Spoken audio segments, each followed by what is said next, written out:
Rev up your engines!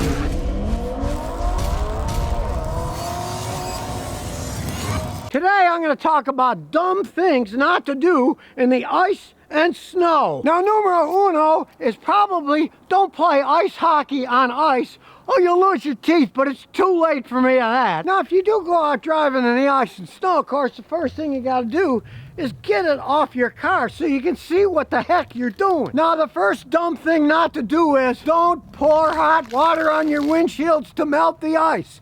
It can shatter your windshield, but it is okay for melting ice on concrete sidewalks. Not only do you not want to crack your windshield, but modern vehicles have all kinds of anti-collision devices on them. Many of them have sensors on the windshields. It can cost you $600, $700, $800 or more getting a windshield replaced, having it all recalibrated so that the systems work right. So don't pour hot water on your windshield. Just make sure you got a good brush to brush it off. And here we got lucky. This is light snow. If it'd been ice, we use an ice scraper and you got to scrape the heck out of it. But of course, when you do that, a lot of times the windshield wipers are frozen and you could hit them too hard and break them. Or if you were lazy and just started it up with ice on it and turned the windshield wipers on, you can break the motors, you can pop the fuse, you can do all kinds of damage. So leave your wipers up in the air because then you can scrape all the ice off the bottom of your windshield. And you're not going to damage the wiper blades because they're up in the air. Once you're done, you can put them back down. And of course, do the other side. Scrape off that ice. And you can start up the car. Put the heat defrost on full blast. Defrost, and then wait. But in this case, the windshield itself is just snow what's left, so we can just turn it on, and away it goes, wiping it all off. And of course, use common sense. Don't use the scrapey part on the paint, you'll ruin it. Use the nice brushy part. You don't want to ruin your paint job. In this case, yesterday, it got warmer. A lot of the snow melted. Guess what? It froze this night. You know what's under here? Ice. You notice there's kids down the street sliding down the road. I tried going up there earlier and my front wheel drive Matrix couldn't make it to the top because the wheels kept spinning and started sliding sideways. So don't be foolish and end up in a ditch. Now, generally, it doesn't snow much here in Tennessee. I just got plain old summer tires on the Matrix. I'm not going to buy snow tires for something that happens 2 or 3 times a year here in Tennessee. I'm not going to drive anywhere in this thing when it's snowy and icy. Yes, front-wheel drive works better than rear-wheel drive. Take my son's old Tacoma. All right, it's rear-wheel drive. Engines in the front, rear wheels drive. It'll spin like mad on the snow and ice, and it doesn't have snow tires because it lives here in Tennessee too. You really don't want to take your life into your hands when it's snowy and icy unless you got studded tires, all 4 snow tires, or in my case, I'm going to be using my son's new Tacoma 4-wheel drive job. We'll start cleaning this thing up. Now, you really don't need to warm up this thing that much, but it's my granddaughter's birthday. She wants to make a birthday cake, and she runs around in this weather in shorts, so I got to warm the truck up first. You can see we have it in 2-wheel drive here, and we're going to be going up a hill, so we're going to put it in 4-wheel low first. And there, now it's showing it's 4-wheel low. Yeah, it looks like snow, but what's hiding under the snow?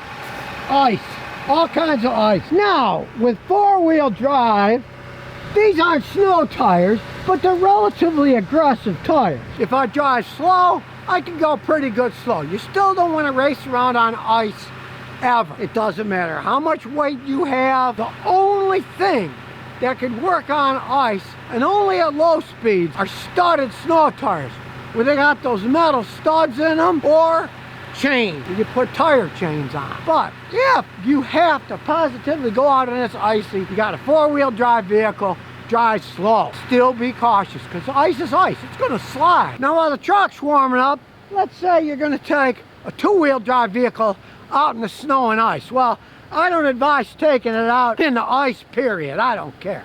But say snow, right? Here's another dumb thing you don't want to do. Never, ever in the snow turn off your traction control. Front wheel drive, of course, works better than rear wheel drive in the snow because the pure physics says a vehicle that pulls itself is more controllable than a vehicle that pushes itself with the rear tires like this rear wheel drive Tacoma. But even with the rear wheel drive Tacoma, if you have a modern enough one that has traction control, leave that traction control on.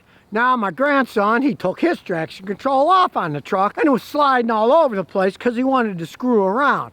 But he was also going around in the snow saving people, even though he only has a two-wheel drive pickup truck. When he turned the traction control back on, he was able to pull people out of the snow because he gradually give it acceleration. Accelerate slowly, even with traction control. Now, I've been driving my whole life. This Matrix, hey, it doesn't have traction control. It doesn't even have ABS.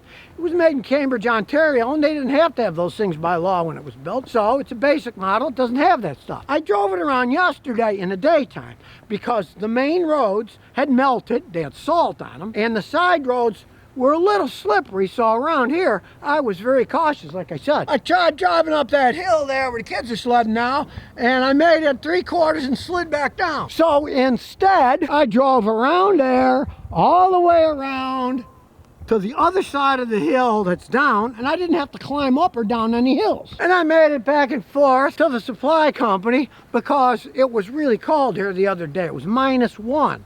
And unfortunately, our pipes froze because we have some water that goes higher in the air going to our place. It had a heater element in it, all except for 6 feet. It wasn't long enough. The original one wasn't long enough. And before, even when it got to 9 or 10, it didn't freeze our water. But it got so cold this time that 6-foot section froze.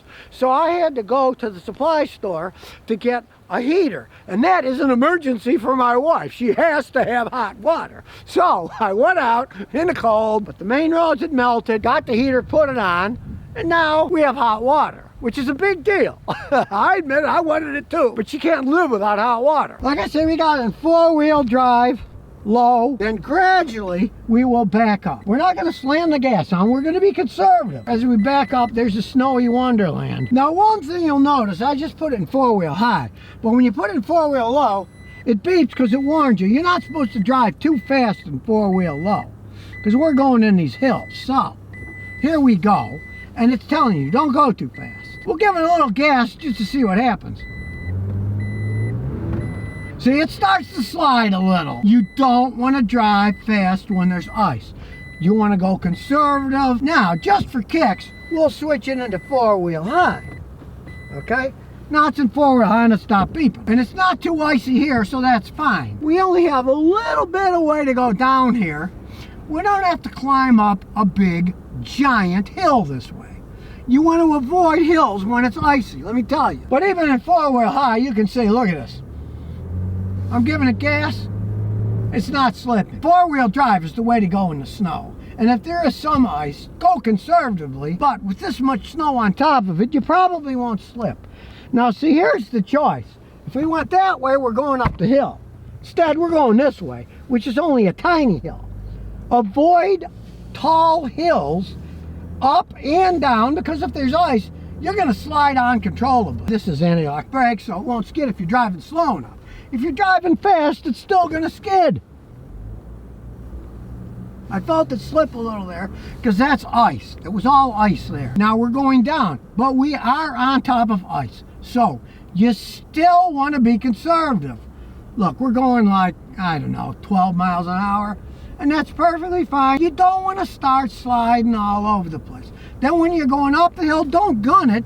There's the RPMs. Give it a little bit of gas, and you'll see we have no wheel slip now. Where before I was slipping like mad in front wheel drive, it doesn't slip at all in 4-wheel drive. A guy was stuck here for hours the other day trying to get his 2-wheel drive truck out. He ended up having to get a 4-wheel drive truck and pull it out. See, even that, it's starting to slip when I gave it a ton of gas. You don't want to give it a ton of gas, especially around ditches. You do not want to slide into a ditch. You'll hear crunching snow, and you give it a little bit of gas, and it has no problems, even though it doesn't have snow tires on it. Now, when it's really cold outside, a lot of times your battery will not work. Unfortunately, the colder it gets, the less energy batteries have to start your car. The starter's cold, the engine's cold, takes more energy when the battery doesn't work as well. But don't do this. Do not get jumper cables and put jumper cables on one vehicle that's running, hook it up to another to start it, because you can destroy both cars that way. If you have a dead vehicle and connect it with jumper cables to another car that's running, as soon as this car starts up, you'll have two alternators. This alternator would be running and the alternator of the other car would be running. You got two of them running. They can screw up everything, computers, you name it. Modern cars, everything is run by computers and electronics. You don't want to screw it up. So this is why I only use these jumper boxes now. This particular one is a Hulkman 10.0 that I've been trying out. It'll do a 10-liter diesel engine. It's big, it's heavy. The bigger, the heavier they are, the better. And the big advantage is, this is the whole deal. You're not connecting one vehicle to another vehicle's electrical system. The power's in here, and it's totally safe. You put positive on positive, negative on negative. As you can see, it's very simple. You can't mess anything up. Let's say you don't know anything about cars. You hook it up backwards. You put the negative on the positive, positive on the negative. The machine screams at you and shows you they're backwards. It will not turn itself on. You put it back the right way, negative, the negative, positive, the positive. And now what does it say? It says green ready, which is great. You can't damage anything with one of these. And to top it all off, hook positive, positive, negative, negative. It's rare, but it can happen. You get a spark when you connect the last one and connect the circuits. The spark can cause an explosion. I've only ever seen it once in my life, and I've been working on cars for 54 years, but I did see it happen in Lewiston, New York. I did that, the battery blew up, right? Well, this can't do that. You do not have any electricity flowing through this thing until it's all hooked up. Then it'll jump the car. So this baby, as strong as it is, can't cause an explosion. And watch this. You never do it with a regular battery, but look, I can connect positive and negative.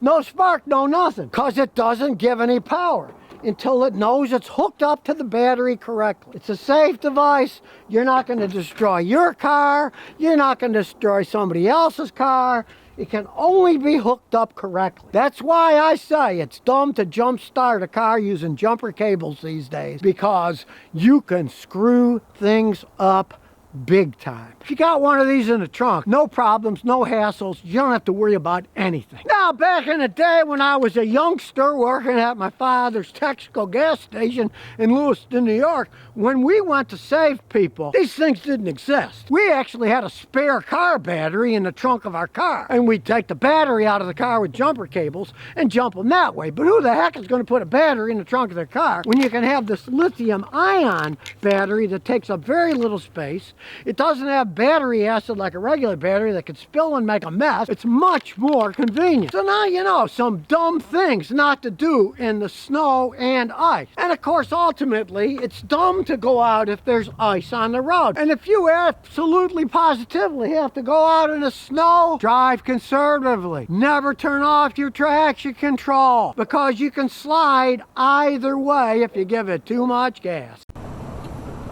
So if you never want to miss another one of my new car repair videos, remember to ring that bell.